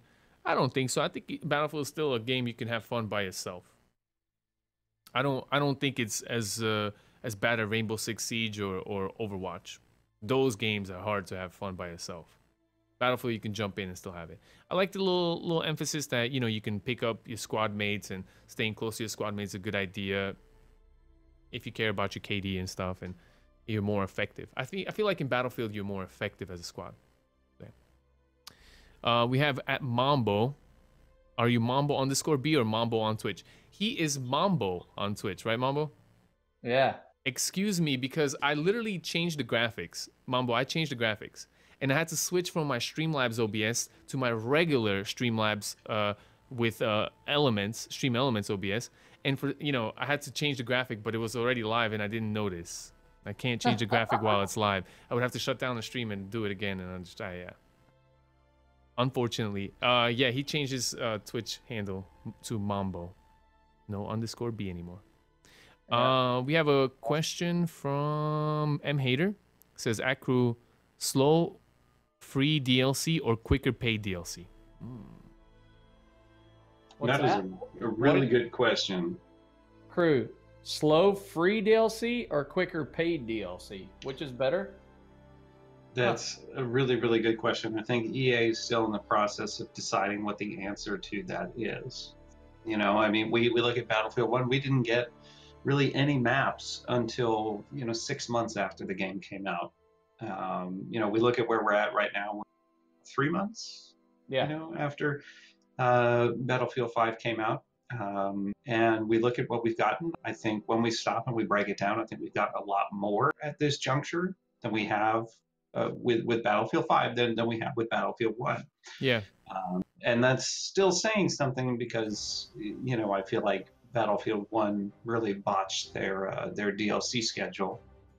So I think we have yet to see how this is going to pan out with Battlefield 5. But I think, my biggest concern is maps. And I think that will decide how I answer that question. Like if I get, 2 or 3 more maps with the next Tides of War chapter, sometime here in the near future, I think I'm going to be pretty happy with where we're at on the DLC release schedule for Battlefield 5. If we don't, I'm going to look at it and say, you know what, EA can't do this live service properly, and if that's the case, then as much as I hate premium, like I'd rather go back to that model because I like this game. I want to have new stuff to do in it all the time, and if it's not going to be there, I'll go to a different game. Mambo, what are you thinking?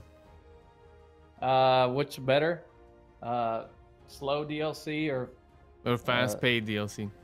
Fast paid DLC. I support the game when they create content. So I think they need to have the content ready before the game launches, like the post content, not the content of the game at launch. They need to have the first 2 DLCs ready to go when the game launches, and then you wouldn't have any of this argument, whether it's paid or not paid. I remember back, we were talking in the podcast, Flak, for Battlefield 1. We were like, it's 6 months. I paid for DLC. Where's my DLC? Mm-hmm. Bam, the French maps hit 6 months in. And we were like, okay, these are good maps. This was fun. This was, okay, what I paid for. But then we didn't see anything else for another 4 months. It's like, man, how long does it, I have to wait before and the quality went down. If you guys remember, it got worse and worse. Quality on those took a nosedive towards the end there, where it was like we started great. We were like, oh my gosh, if we get every DLC pack like They Shall Not Pass, best Battlefield game I have ever played in. It went downhill. If they had lived up to kind of the standard that they set with the first one there. Right. 6 maps they give us with the French DLC. We're like, oh man, let's do this. So I want to chime in on this as well, and I would say I prefer the slow free. I'd rather do the slow free, man. I'd rather, obviously, like Mambo just said, I want to see content. I want to play new things. But if I don't have to pay, man, let's make it that way. Let me choose what I pay for. Let me get some things extra that make the game more fun, and then continue getting that. Let's chat. We have Keo Dave with a question. At crew, the class balance is out of whack. IMO.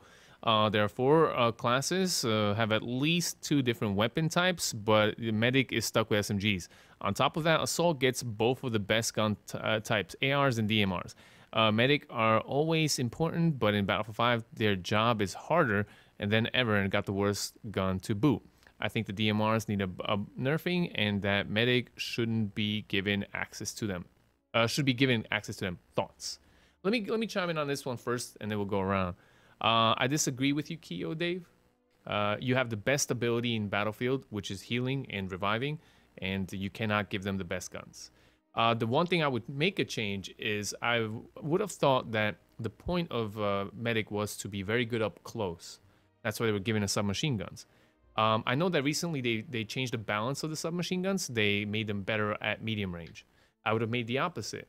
I would have made them extremely good at close range and continued that medium range that they were, like up to damage and close.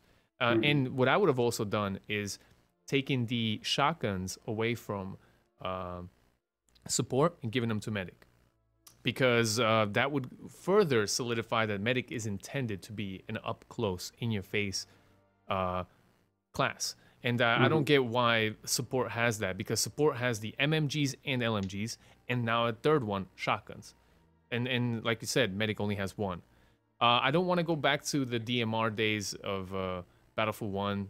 I don't know. Medic was medic. You got to look at it this way. If you're a longtime Battlefield fan, you have went through a lot of phases of Battlefields. There were many Battlefields that were just overpowered with medics. You know, Assault had the assault rifles, and they had ability to heal, and they had the ability to revive. It's too strong, man. It's too strong.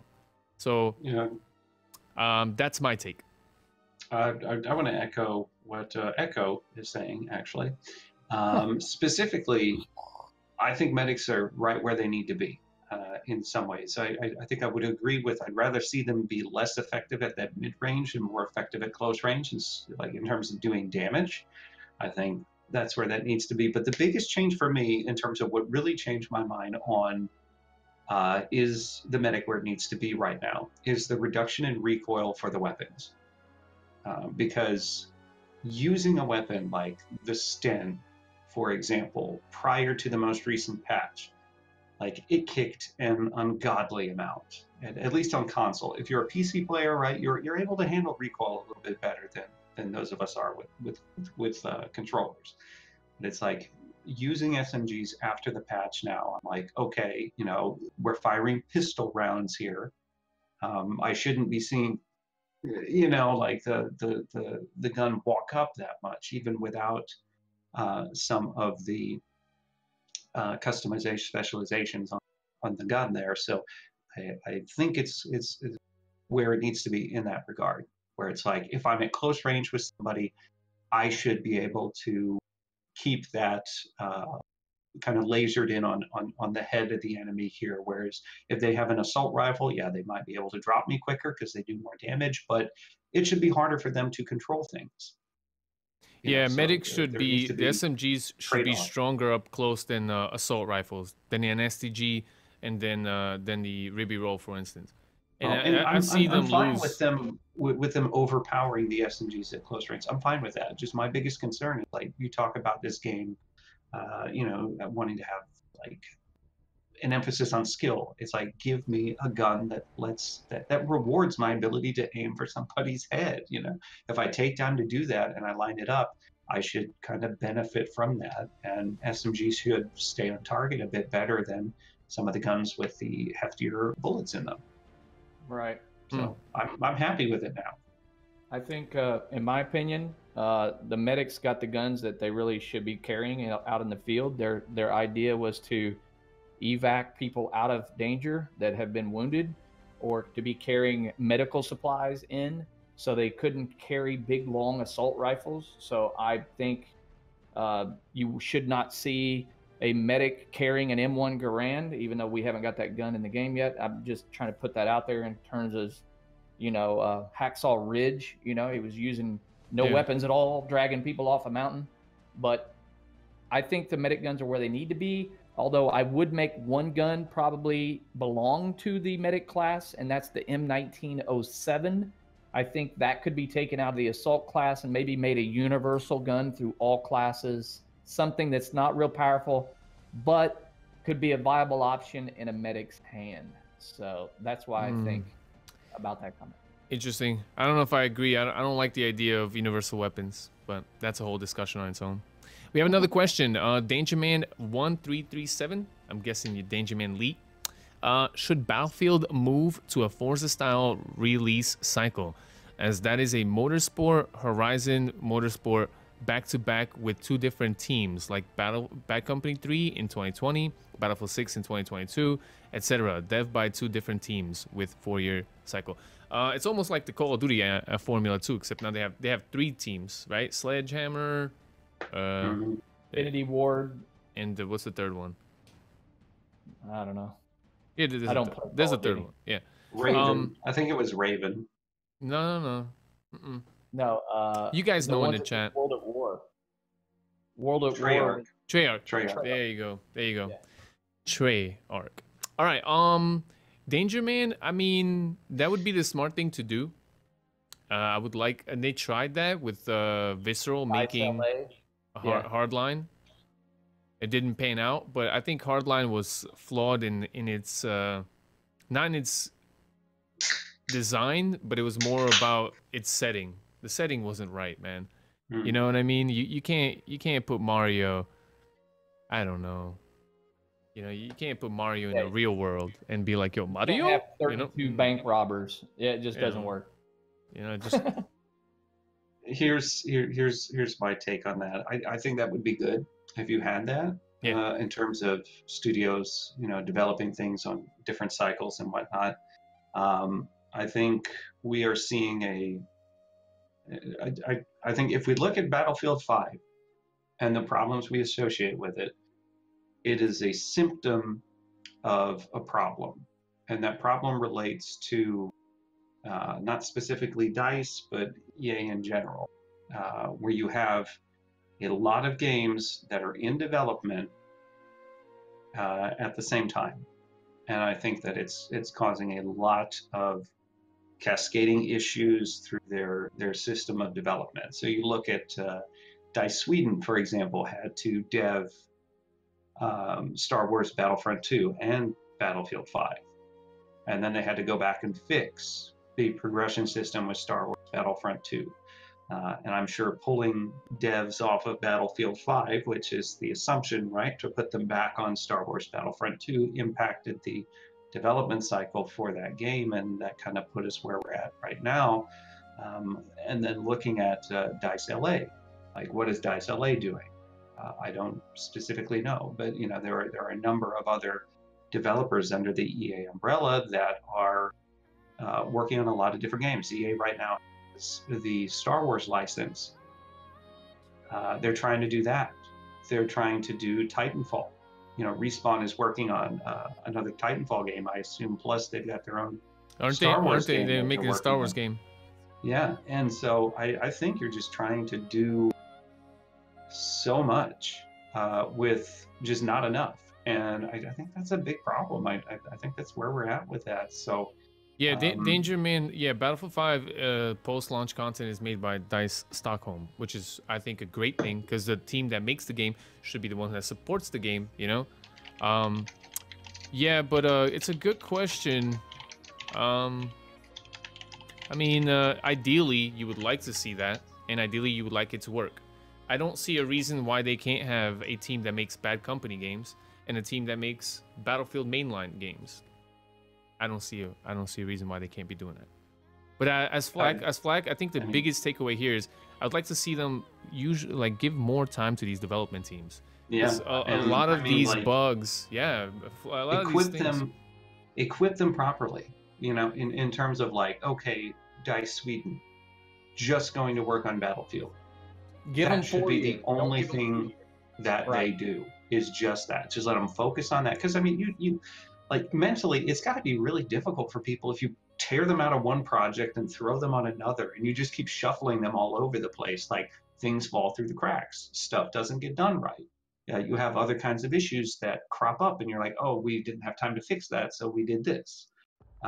You know, it's straight, and it's not good. Or they put things off to the side and said that'll be fixed later, and yeah, you know, that's not good. It's also not good for the health of the people who work on these games. Like you talk about crunch time and like all this other stuff in the industry, and it's like working at DICE Sweden probably has not been fun for the last several months as they try and go through this, and it's very, very stressful stuff, you know. And if you monitor the feeds on Twitter, a lot of the devs are moving on to other things, and I'm sure that fatigue and kind of that overworking has something to do with it. So I think, you know, you need to kind of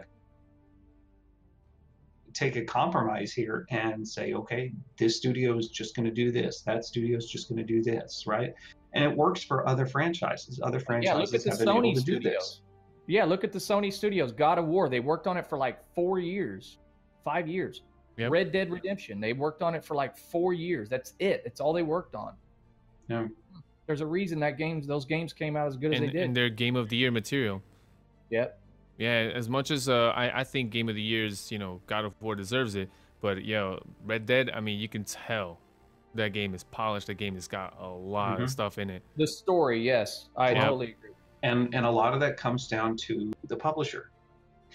You know, it comes down to EA. EA needs to give them time to do what they need to do. You know, I said it before in this podcast that Battlefield 5 should have been postponed by 6 months. It should have come out in March. Yep. And if it did, Even longer. if it did, March we March would would've not been be alright. having a lot of the conversations that we've been having. Yep.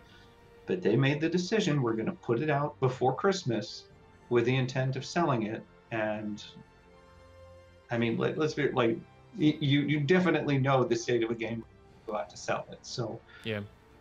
you know, they made the decision to do that knowing that it was going to be patched for months following its release. And I don't think that's fair to us as loyal Battlefield fans. I do think, however, it's gonna get better. You know what I mean? There's definitely a big backlash on the internet about these kind of things, and whether it's EA or Bethesda or Activision, you know, gamers are taking notice. You know what I mean? You look at all these franchises. You look, Destiny just had to pull out from Activision because, you know, just gamers were not happy with Destiny 2, you know. Bethesda struggling with Fallout 76 because it was a cash grab. I mean, these big companies are now going to have to look into what is the community thinking, you know. Well, and it's a look big, at, big thing. Danger Man Leet in the chat says EA wants an annual shooter. That's the problem. And in some ways, I think he's totally right. But it's like, you want an annual shooter, you have to ramp up the dev staff to do that. You have to have the studios in order to do that. Studios. That's the key. You're not going to do that with one studio. You need to have 2 different studios for that. And so you have the unique idea there. Ubisoft has like 1,000 worldwide members, yeah? And they put all their studios on one game. Like, look at Rainbow Six and how much studios put to work in on it. Look at Assassin's Creed and how many studios came together to work. Rainbow Six, they didn't bring in other studios until they realized they had a hit on their hand. You know, when Rainbow Six came out, it was like, gee, man, it was worse than Battlefield 4. You know what I mean? But it was just, the fun is freaking there, guys. And it goes back. This whole entire podcast goes full circle. You know? It's the fun. You can play a broken game as long as it's freaking fun, you will do it. And that's what happened in Rainbow Six Siege. They caught a fun aspect, and people were just like, yo, I still want to play this. And they were like, wait, you guys want to play this broken mess? Yo, guys, let's get Jimmy from Montreal. Yo, let's fix this. Let's Operation Health. Yo, guys, we're doing Operation Health. You know, like it just went crazy. You know, and that's the key. I think EA has a good game. They just need to put fun into it. Everything else will go their way. People will put up with jank. How janky was Fortnite when it first came out? That game was jank. I mean, it worked. It was smooth, but it has bare bones. It just had a building mechanic. You had a couple of guns, and that's it. Yeah, slip juice. It was better then. It was better then. It was fun, however. Right. It was fun, but it was better when it was simple. When they try to do too much, that's when it goes away from fun. It becomes... I mean, you know, they targeted a different audience than me, you, or Flak here. You know, now it's targeted towards kids. So you have a pet in your backpack, and he gets fed some sort of potato chips. You know, like, that's not something I'm interested in. Are you interested in that, Mambo? No. No. Well, there you go. You're not the target audience. But I'm telling you, those middle school kids are talking about their pets and their backpacks and their backpack. Or the dance. megalodon that comes out of the water when you do something on the map. Oh. What happened to that fun? Yo, what happened to Easter eggs? Those are fun. Yeah. When you don't have dev time to do other base things, you don't get to do Easter eggs. Facts. I found those headphones. I put those headphones on Hamada, and I heard footsteps, and all of a sudden now we hear footsteps in the game. Mind blown, dude. Footsteps. What does jank mean? Just bad. You know, that's what jank means. All right. Anyways, ladies and gentlemen, this was an awesome episode of the Let's Talk Battlefield podcast. I had so much fun talking to you guys. So much fun talking to the people in the Battlefield community. Gentlemen, let's do some quick sign-offs. Where can they find you, Flak, when you're not sharing your opinion on Battlefield up here?